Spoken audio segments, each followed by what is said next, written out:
Hello everyone, I am Shogato and welcome to my channel SB Tutorial and Entertainment. আজকে আমরা class 6 এর অন্তর্গত the rainbow কবিতাটি বুঝব।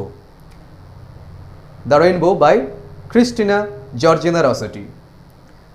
ক্রিস্টিনা জর্জিনা রসেটি তিনি বিখ্যাত ছিলেন তার রোমান্টিক পোয়েম, ডিভোশনাল পোয়েম এবং চিলড্রেন্স পোয়েমের জন্য। তো চলো শুরু করা যাক আজকের ভিডিওটি ভালো লেগে থাকলে অবশ্যই লাইক করবে, কমেন্ট করবে, শেয়ার করবে এবং অবশ্যই চ্যানেলটি সাবস্ক্রাইব করে রাখবে। চলো শুরু করা যাক। Okay, what is the theme of the poem the rainbow?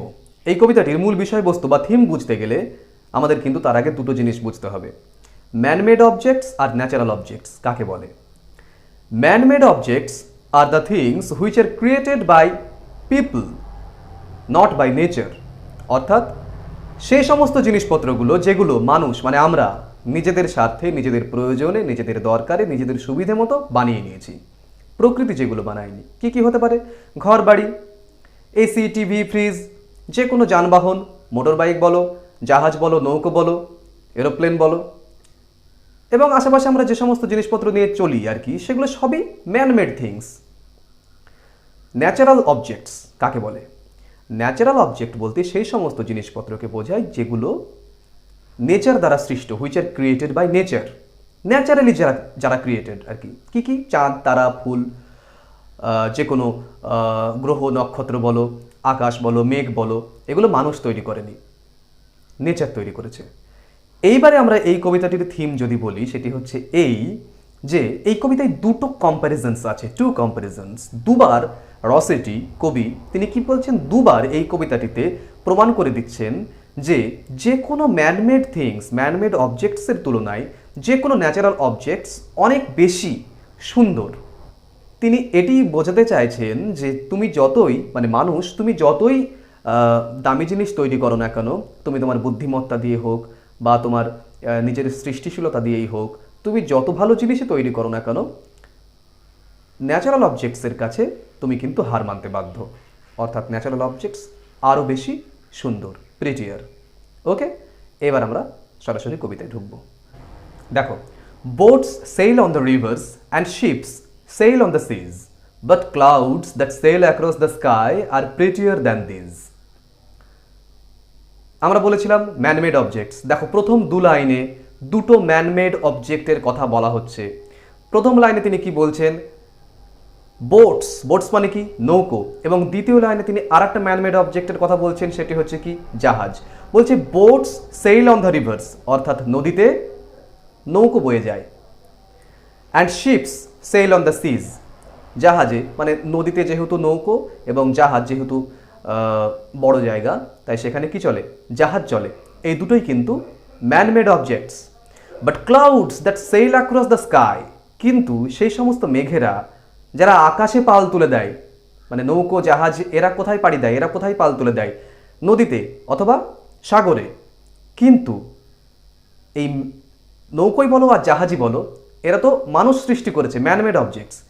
এদের তুলনায় কি বলছে? But clouds that sail across the sky, কিন্তু সেই সমস্ত মেঘের দল, সেই সমস্ত মেঘরাশি যারা আকাশে পাল তুলে দেয়, আর প্রিটিয়ার দ্যান দিস, সে কিন্তু এই বোটস, এই শিপস এর থেকে অনেক বেশি সুন্দর। দেখো ছবিটা দেখো, একটা নদীতে একটা নৌকো মানে নৌকো বয়ে যাচ্ছে, কত সুন্দর লাগছে দেখতে। আর একটা ছবি দেখো নিচে, সেখানে কি?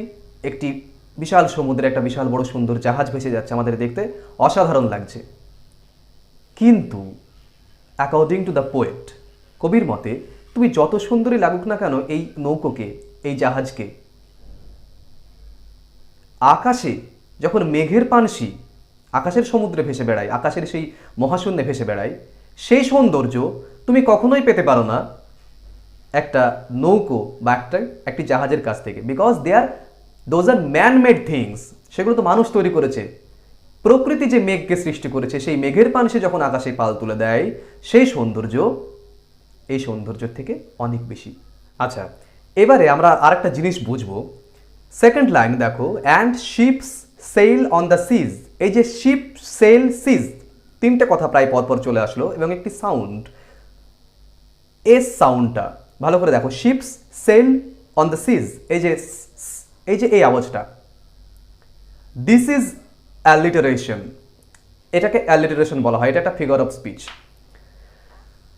এসব নিয়ে কোনো প্রশ্ন কখনো আসবে না তোমাদের পরীক্ষায়, কিন্তু আমাদের বুঝতে হবে হোয়াট ইজ অ্যালিটারেশন।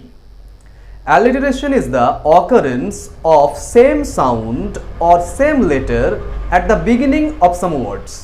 অর্থাৎ আমরা যখন একটা লেখা পড়ছি, যদি সেই লেখাটিতে পরপর একই সাউন্ড বা একই লেটার বারবার চলে আসে, দ্যাট ইজ কল্ড অ্যালিটারেশন।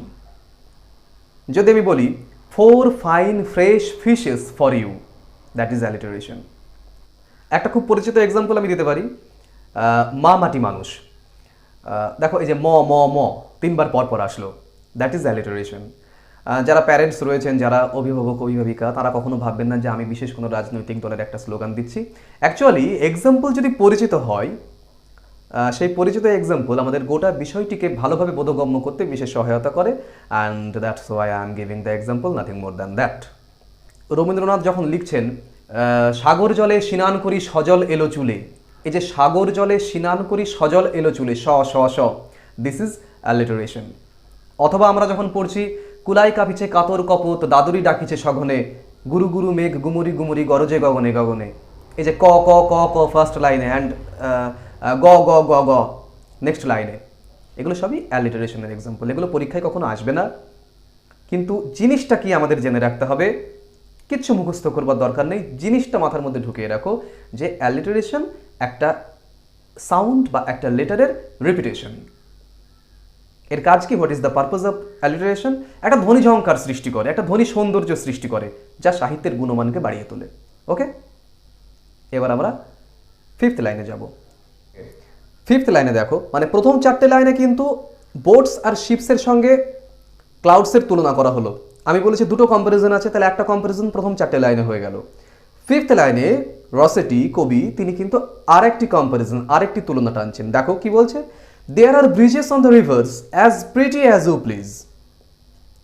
নদীর উপরে, রিভার্স মানে নদী, ব্রিজ মানে সেতু, তো দেখবে নদীর উপরে সেতু দেখতে দারুণ লাগে। তো নদীর উপরে সেতু নির্মিত হয় as pretty as you please, that means তুমি যত ইচ্ছে ভালো করতে পারো, তুমি যত ওতে ইনভেস্ট করবে, তুমি যত খরচ করবে, তত সুন্দর লাগবে দেখতে। But the bow that bridges heaven and overtops the trees and builds a road from the earth to sky is prettier far than these. এবার দেখো, বাট দ্য বো, বো মানে কি বলতো? তীর ধনুক দেখেছো নিশ্চয়ই। তীর ধনুকের মধ্যে যেটিকে ছোড়া হয়, মানে যেটি গিয়ে গেঁথে যায়, দ্যাট ইজ অ্যারো। আর যে বাঁকা অংশটি, দ্যাট ইজ বো। ছবিটা ভালো করে দেখে না, বুঝতে পারবে। But the bow that bridges heaven and overtops the trees, কিন্তু সেই বো মানে সেই বাঁকা সেই জিনিসটি যা ব্রিজেস হেভেন অর্থাৎ পৃথিবীর সঙ্গে, হেভেন মানে স্বর্গকে, এখানে স্বর্গ বলতে আকাশ ভাবো, তাকে কানেক্ট করে, ব্রিজ করে, অ্যান্ড ওভারটপস দ্য ট্রিজ এবং গাছপালার উপর দিয়েও বিস্তৃত থাকে। তার মানে অ্যাকচুয়ালি কিসের কথা বলা হচ্ছে? রামধনুর, রেইনবো। কবিতার নাম রেইনবো। দেখো রেইনবো কথাটির মধ্যেই বো আছে, কারণ রামধনু দেখতে কীরকম হয়? বাঁকা। ছবি লক্ষ্য করো, ছবি দেখলেই বুঝতে পারবে। তাহলে সেই রেইনবোর যে সেই বাঁকা যে ধনুকের মতো অংশটি, যেটি কি করে? আমাদের আর্থকে হেভেনের সঙ্গে সংযুক্ত করে। মানে একটা ব্রিজ কি করে? নদীর এপার ওপারকে সংযুক্ত করে পৃথিবীর মধ্যে।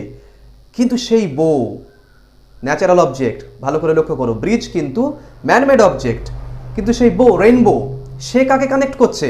সে পৃথিবীর সঙ্গে হেভেনকে কানেক্ট করছে, আকাশকে কানেক্ট করছে। তাহলে কার পাওয়ার বেশি?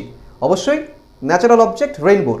তো বলছে সেই যে ব্রিজ, এই মানে সেই যে বো যে ব্রিজ করছে আর্থের সঙ্গে হেভেনকে এবং গাছপালার উপর দিয়ে যে বিস্তৃত, বিরাট, মানে এখানে তার বিস্তৃতি বোঝানো হচ্ছে।